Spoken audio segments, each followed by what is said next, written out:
Before we get into the video, could everyone please subscribe to my channel? Thank you so much. It was raining, and my boyfriend came to pick me up after work. I got my period and accidentally stained the seat. My boyfriend exploded.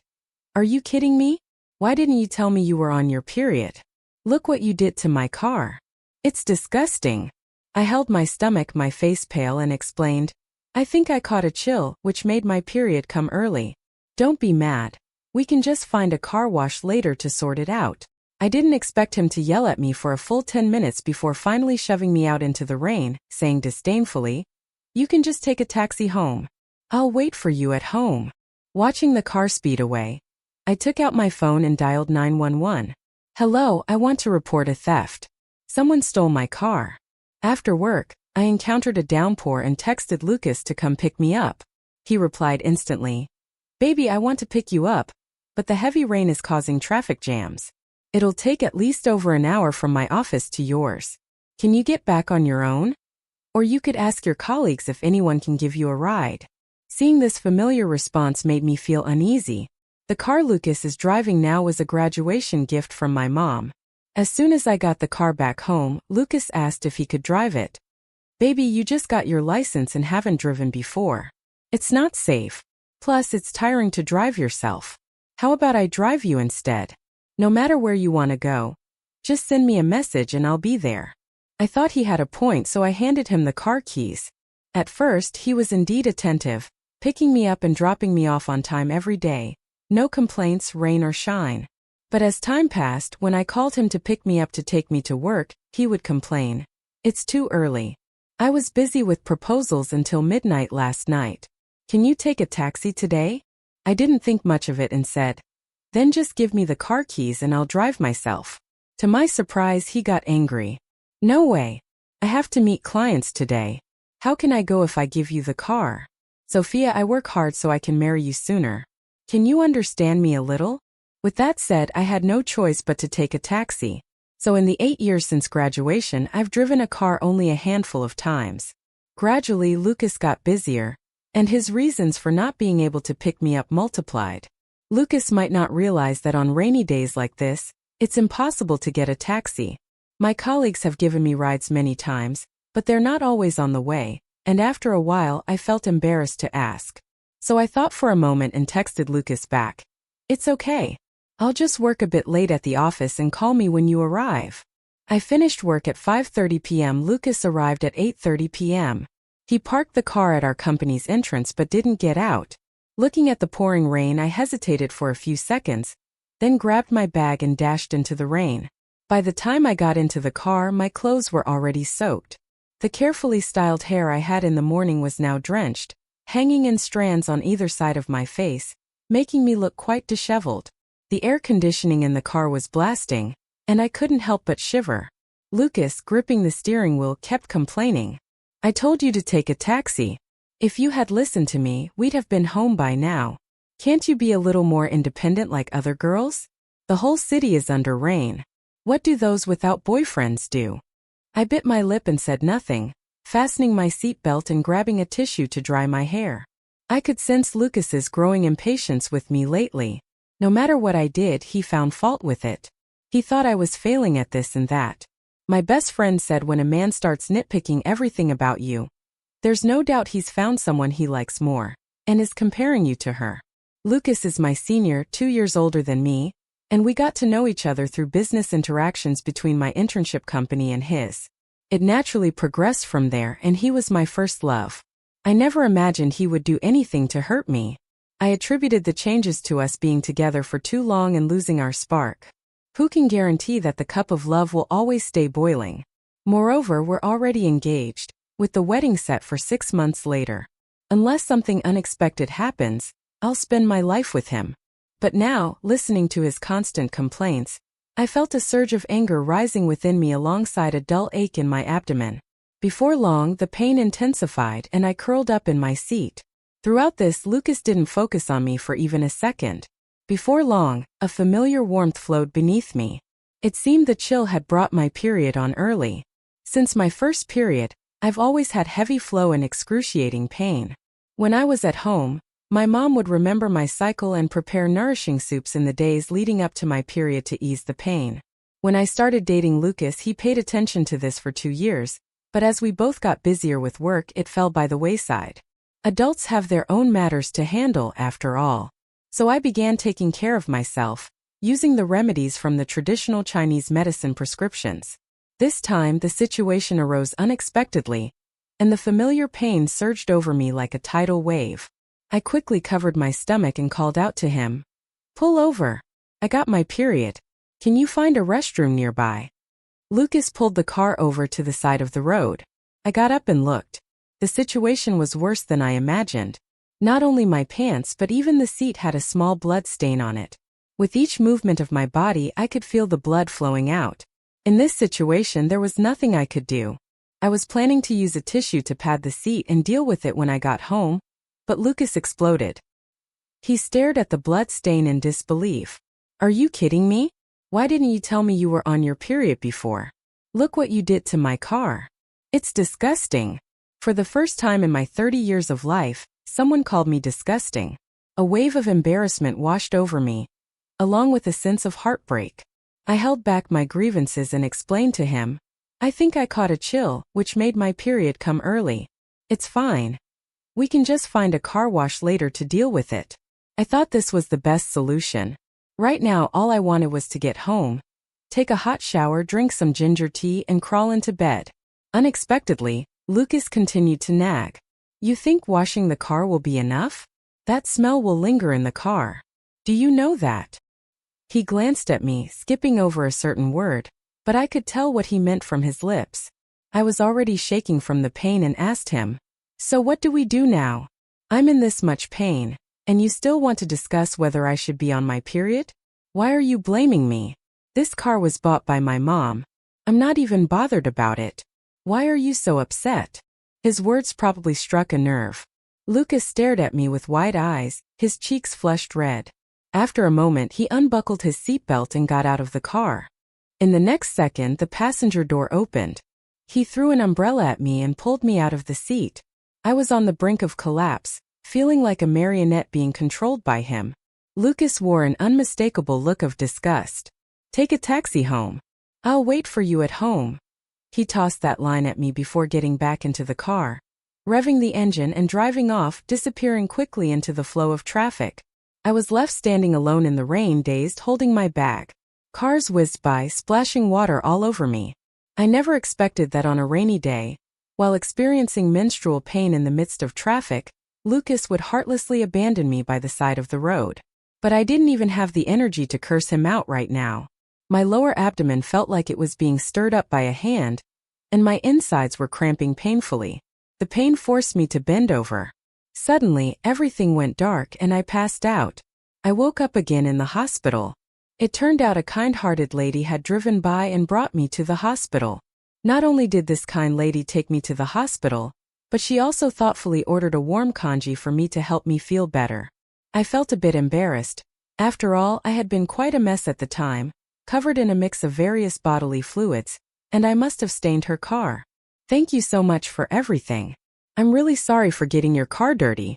How about we exchange contact information, and I'll transfer you the cost of the car wash?" To my surprise, she declined. "Oh, it's nothing. Getting a car wash doesn't cost much. Besides, every girl has her special times. When I saw you fainting there, lone, a little thing like you, it was so dangerous with cars coming and going in this rain. We've crossed paths and that's fate. We can exchange contact info, but you don't need to worry about the car wash at this point."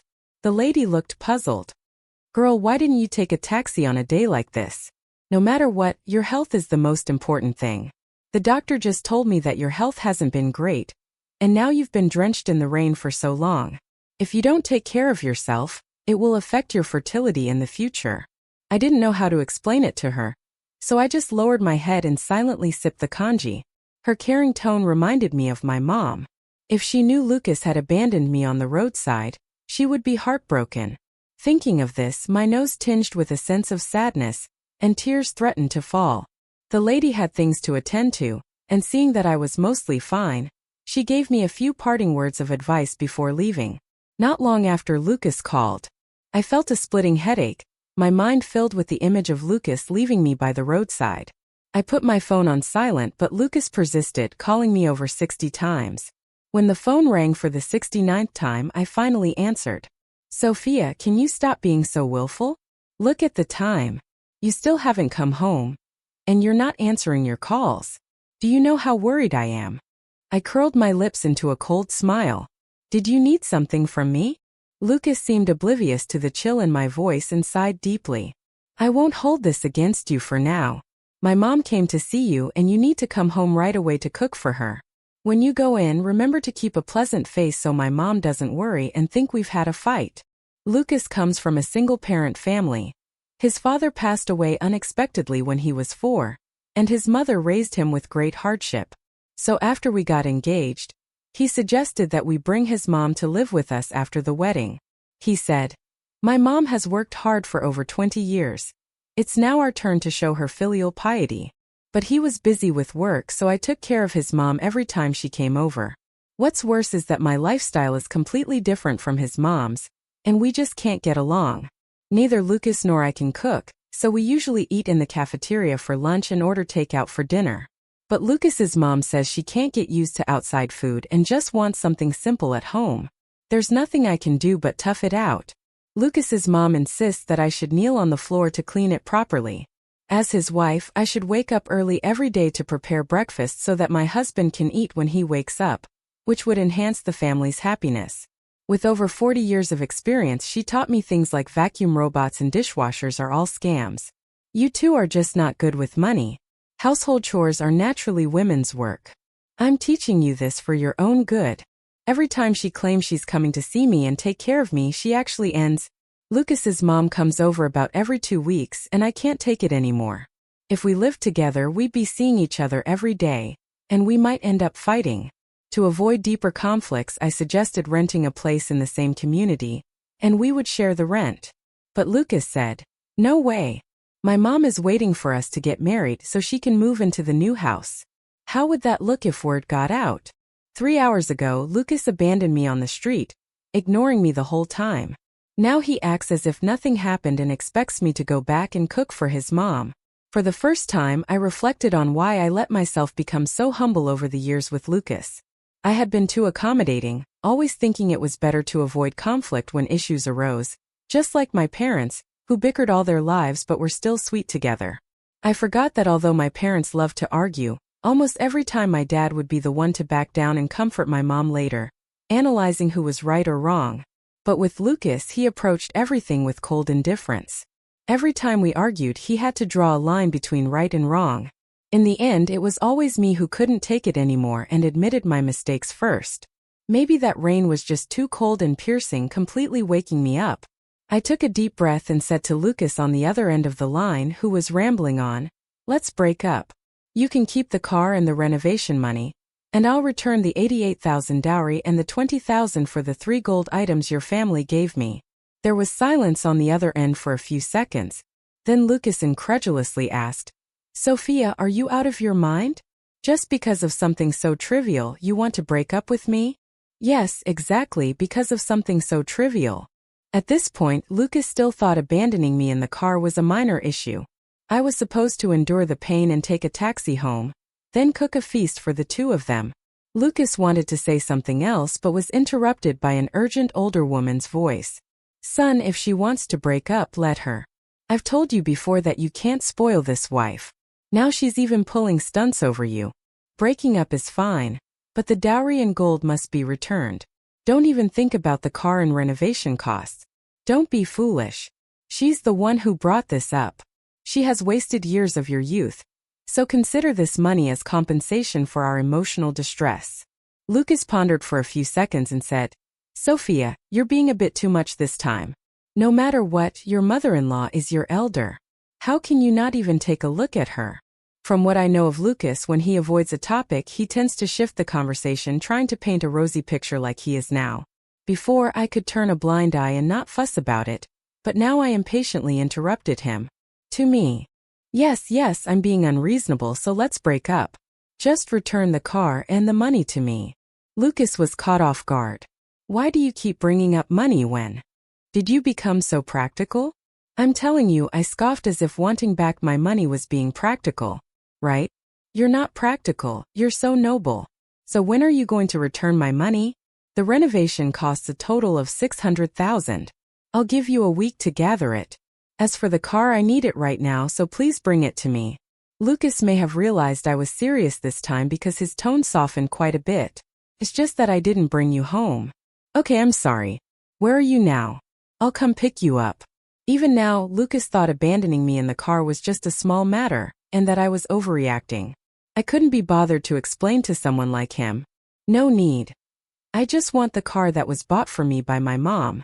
You've driven it for 5 years, and I've paid for all its maintenance and various costs during those years. Considering our years of relationship, I won't even charge you for the usage fee. These were things I should have said to him long ago. I had suffered in silence for so many years. The car was bought by my mom, yet I had no right to use it, and I could be abandoned in an instant. Lucas paid a down payment of $300,000, draining his savings of many years for the house, and yet every time Lucas's mom came over, she would throw shade at me for living in her son's house. Whoever wants to bear such grievances can bear it. I simply can't take it anymore. I thought that having said all this, Lucas, being an educated intellectual, would at least be able to part ways amicably without making it too awkward. But on the other end, Lucas's mom's sharp voice rang out again. You little gold digger. Who do you think you are? What's wrong with my son driving your car? You're just a member of the Lucas family. It's not just the car. Even if your parents die, all their assets should be inherited by our Lucas. Lucas's mom's voice was intermittent, mixed with Lucas's attempts to stop her. His mother became more and more agitated, finally dropping a harsh remark. You ignorant little thing. I won't give you anything. What can you do about it? If you have the guts, go report me. She didn't give me a chance to retaliate. The call was already hung up. I was so angry I was shaking, and the more I thought about it, the angrier I got. Finally, I pulled out my phone and dialed 911 to report it. Hello, police? I want to report that my car has been stolen. I provided the police with detailed information about the vehicle. Soon, the police called me back to inform me that they had found the car. Meanwhile, the suspect who had stolen my car was also brought to the police station. They asked me to come in to understand the situation. It wasn't until they were taken to the police station that Lucas and his mother realized I was not joking. To my surprise, my parents were also there. No need to guess. Lucas must have reported me. He looked at me in disbelief, heartbroken. Is this really necessary, Sophia? Just because I didn't pick you up, you have to call the police. Ice on me, I didn't even glance at him, just firmly said, yes, it is. Lucas's mother seemed ready to devour me whole, spitting out insults. You little born with a mother but raised without one, daring to call the police on my son. You will face retribution. The police raised their eyebrows at the exchange. Although my mom hadn't yet figured out the situation, she stood firmly on my side and started arguing with Lucas's mother. My mom has a record of cursing for 3 hours without repeating herself, and around our 2 streets, hardly anyone dares to mess with her. Finally, the police could not listen any longer and separated the two. They advised, that's her car. If you've broken up, you should return it. Making it this way is not good for either side. What do you mean her car? They're engaged. It's my son's car. Lucas's mother persisted, babbling nonsense. The police directly escorted her out. Once the world quieted down, my dad with a grim face asked Lucas, Lucas, what is going on? My dad is a university professor, usually gentle and elegant, and it's rare for him to show such anger. Lucas lowered his head, not daring to meet my dad's gaze. Dad, Sophia and I just had a disagreement. You know how spoiled Sophia is. My dad snorted coldly. I know exactly what kind of character my daughter has. I've understood. Sophia is my precious daughter, whom I've raised for over 20 years, never letting her suffer even a little. I would rather bear the hardship myself. I didn't expect that I would hand my daughter over to you, and this is how you treat her. Since Sophia wants to break up, we as parents support her decision. Lucas's face turned pale, desperately explaining, No, I didn't mean to. That day, in the presence of the police, Lucas handed over the car keys, though unwilling. He knew the weight of a car compared to his reputation and future. The car had originally been under my name. After the handover of the keys, there were no disputes. However, dealing with the renovation costs was another matter. When getting married, everyone aims for a happy life. Who would have thought Lucas would pull such a stunt in the end? But it was fine. Due to my professional habits, I kept track of invoices and receipts during the renovation. Although it was a bit troublesome, I would get this money back sooner or later. When I left the police station, it started to rain heavily outside. I sat in the driver's seat. I have to say it felt great to have control of the steering wheel. Meanwhile, Lucas and his mother stood under the eaves looking troubled. As I drove by, I rolled down the window and kindly told them, "It's not easy to get a taxi in this rain. You'll have to wait in line for at least 2 or 3 hours, so be patient." Back at my own home, my mom took care of me well. After learning about all the grievances I suffered with Lucas, she couldn't help but wipe her tears. "I've never made you cook at home, and we're not even married yet he treats you like a maid." Lucas, that ungrateful wretch, said sweet things when he was pursuing. Just how long has it been to show his true colors? My dad came out of the kitchen with a bowl of freshly cooked chicken soup, sighed at my mom, then quickly put on a fatherly face and said, "Here, drink it while it's hot." While I was focused on drinking the soup, my dad pulled my mom into another room and said, "Just say less. The child is hurting right now. They've been together for 7 or 8 years. Even raising a dog creates feelings. What if Sophia gets too upset and does something rash?" My mom impatiently clicked her tongue and replied, "I know Sophia's character better than anyone. Don't think she just suddenly brought up breaking up that day. She's already imagined the scene countless times in her heart. You understand?" My dad, confused, said, "I don't understand that." I couldn't help but smile. Outside the room, my mom was right. Leaving is never sudden. It's the result of accumulating disappointment. In my world, I had imagined breaking up with Lucas countless times during those moments when he used work as an excuse to leave me alone with his mother. When I wanted to vent my grievances to him, I was pulled into a debate over right and wrong. At every moment I needed him, he was nowhere to be found. So when the day came to actually leave, I could accept it calmly. I called a moving company to take my belongings out of that house. When the movers came in, Lucas's mother was also at home. She followed closely behind, ever vigilant, fearing I would take anything that didn't belong to me. I directed the movers, watching as the large house became increasingly empty. Lucas's mother turned pale and cried out in pain, "You damn thief! You're robbing us! All of this was my son's hard-earned property. What right do you have to take it? Call the police. I want to report you." I shrugged. "Do as you please," then continued directing the movers. Lucas, with a dark expression, couldn't hold back any longer and finally asked me, "Do you have to be this ruthless? Even if we broke up, we could still be friends." I dusted off my clothes nonchalantly and replied, "I, Sophia, don't need friends that badly. You'd better return my money soon so we're even." "All right, could you please get up? The chair you're sitting on was bought by me." "Master, please take this dining table set away as well." Lucas tugged at the corners of his mouth. His mother was so furious that she was almost gasping for breath, but her mouth was still tough. "You're making such a scene now. Don't regret it later. Even if you kneel and beg my son, I won't allow you to set foot in our house again. I want to see if someone like you, who has been used up by others, can find anyone else to want you. I won't return your money. After all, the house is under my son's name, and he will get married and have children in this house. How does that sound? I'll make you furious." I looked around at this little home that I had painstakingly built up piece by piece, which was ultimately ruined by Lucas. I clapped my hands and told the movers, "Take away all the valuable furniture and smash anything you can't." The movers hesitated when they saw the cozy house. "Smash to what extent? Smash it back to its raw state." Lucas's mother was stunned. She rushed up to stop them, but the sledgehammer was merciless. One swing could hit the wall or someone's head. Lucas dragged his mother out. A few hours later, the house had almost returned to a shell. The mother and son stared at the ravaged house, unable to snap back to reality for a long time.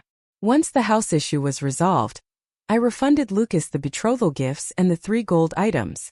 I originally thought this matter could be completely settled and I could lead a peaceful life from then on. But unexpectedly, Lucas's mother chased me down at my company. This time she changed from her arrogant and domineering self to sobbing at the office entrance. Sophia, you suddenly want to break up without any explanation, and you won't return the betrothal gifts. You say you want to smash the house. How can we come up with that much money in order to marry you? Our family paid the betrothal gifts and bought the 3 gold items. The house was bought according to your request, and overall we spent over 100,000. We've emptied our family savings. I know you look down on our family and think we're not well off, but my son has been very accommodating to you all these years. Why do you just want to break up? The entrance to the office was already crowded with people, all of them craning their necks to catch the drama. At that moment, a delicate voice came from the crowd. I remember Sophia's boyfriend treated her quite well. No matter if it was windy or rainy, he always drove her around. She doesn't have someone else on the side, does she? I see her dressed up every day. Most of our company is female. Who do you think she's dressing up for? The onlookers gasped at these words. While everyone was interested, we were still colleagues who worked together daily. Even if we didn't like each other, we would just keep it private. Who would confront someone face to face? The speaker was Grace, an intern who had just joined the company this year. She and I had never gotten along. I didn't know what I had done to offend her. Ever since she started working here, she had treated me with a sarcastic attitude. At first, I thought she was just a fresh graduate new to the workforce, so I didn't pay much attention. Seeing someone speaking up for her, Lucas's mother straightened her back significantly.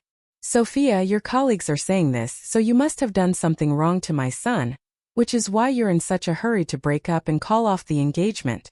One shouldn't be so fickle. You'll get your comeuppance. Grace helped Lucas's mother up from the ground, frowning and speaking in a cold tone. Sophia, don't blame me for speaking out. I'm someone who stands by reason, not by friendship. Last time I clearly saw you get out of a luxury car with a man. The two of you seem very close. You broke up with your boyfriend because of this. Right, girls shouldn't be too practical. True love cannot be bought with money. How could you hurt someone who loves you like this?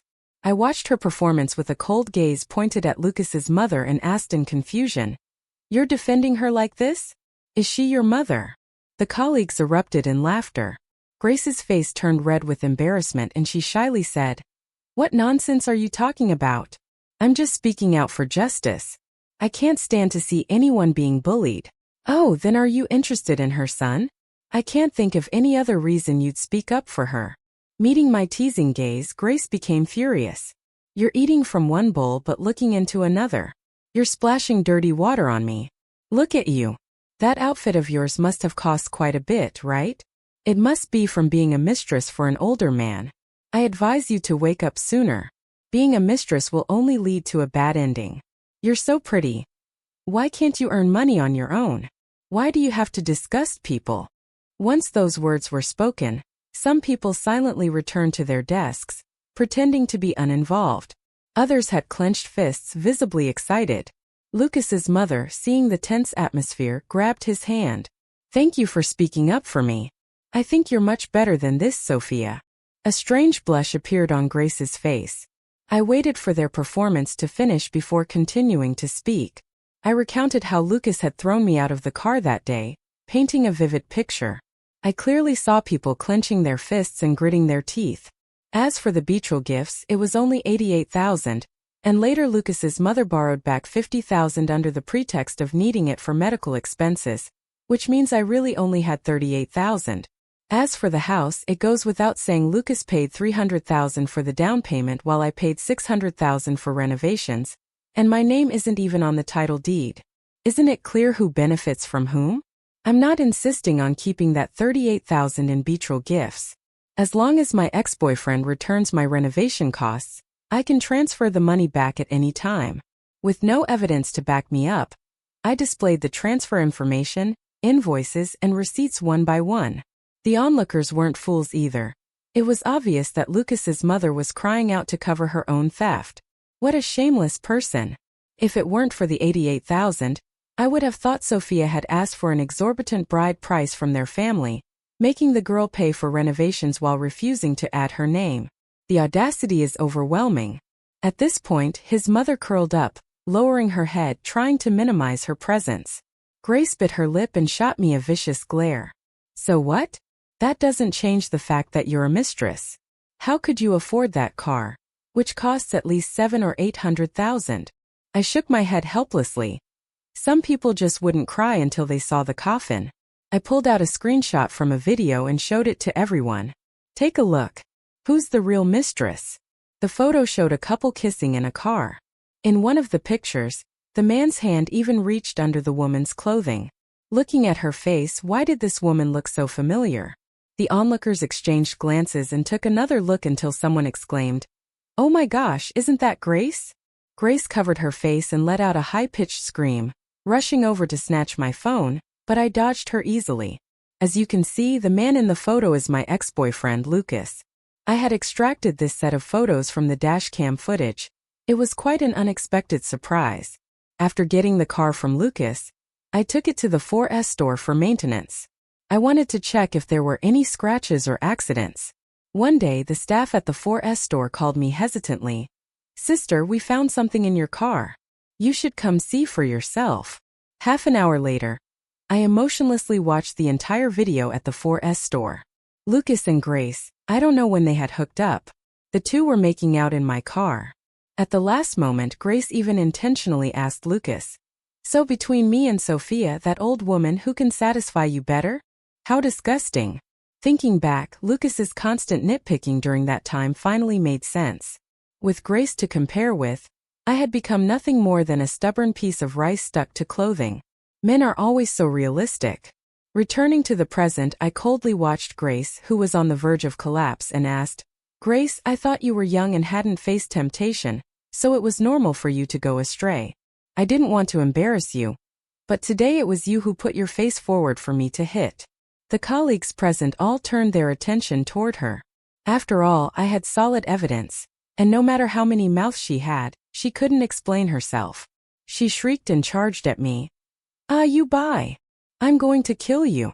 Unfortunately, she couldn't even touch my clothes before someone grabbed her wrist. "What are you going crazy for? Don't you think you're embarrassing enough?" The person who came was Lucas, his brows tightly knitted, his face looking more haggard than I had ever seen. But upon seeing the man standing behind Lucas, I understood everything. Grace also saw the man in the suit behind her. A manic smile broke out on her face. "It's you. Look, this is Sophia's lover." The man looked to be nearly 40, handsome but serious, exuding an aura that suggested, "Keep your distance." People whispered, "Oh man, a domineering CEO. Sophia really hit the jackpot." I couldn't help but laugh and cover my forehead. What in the world was going on here? Seeing the lover appear, Lucas's mother perked up again and angrily said, "Son, Sophia really has put a green hat on you. We need to ask her for emotional damages." Lucas had just subdued Grace when he heard his mother say this, and he was about to break down. But the man in the suit spoke up. "Lucas, when did I become my niece's lover? I wasn't aware of this." I helplessly replied, "Uncle, please don't joke around." The moment those words were spoken, both Grace and Lucas's mother changed their expressions, murmuring, "How is that possible? How can that be?" Lucas completely broke down. "It's all because of you. Why did you go provoke Sophia? She is the boss of our company, and Sophia is his real niece. I've already been fired. I have nothing left, and it's all your fault." Lucas's boss was my uncle, and no one knew about it. When I joined the company for my internship, it was my uncle who helped me get in. Our company was a competitor of my uncle's. I had no idea what he was thinking, believing that I, a fresh graduate, could steal business secrets for him. In the end, before I even got to touch those secrets, he started a relationship with our company's boss. Perhaps strong individuals recognize each other's strengths. Our boss became my aunt. To sum up, the reason Lucas has been sailing smoothly all these years, aside from his own capabilities, was largely because I had spoken well of him in front of my uncle. My uncle only had this one niece, so of course he would spoil me. How else could he do? Both Lucas and Grace were fired. If Lucas and I had married smoothly, the position of general manager would have been his. I would tell him about my true family background. Our lives would have been carefree. Unfortunately, Lucas couldn't walk to the end with me. Later, I heard he married Grace. They married because of the baby. Grace truly loved Lucas. She was determined to marry him even if he had nothing. Lucas was initially reluctant, but his mother forced him, saying, "You're already over 30. By your age, others can have children running around. I don't care.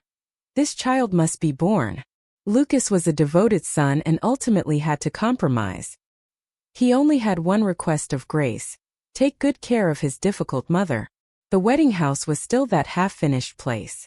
They just slapped on a coat of paint, bought some furniture and continued living there. Since being fired, Lucas had been in low spirits. He constantly thought about returning to the days when he could command respect, so he was stuck between a rock and a hard place. To make ends meet, he randomly found a job in a company doing technical work. He worked 3 times harder than before but only earned 3,000 yuan a month. After the baby was born, expenses for milk formula and diapers piled up. Gradually, Grace's attitude changed.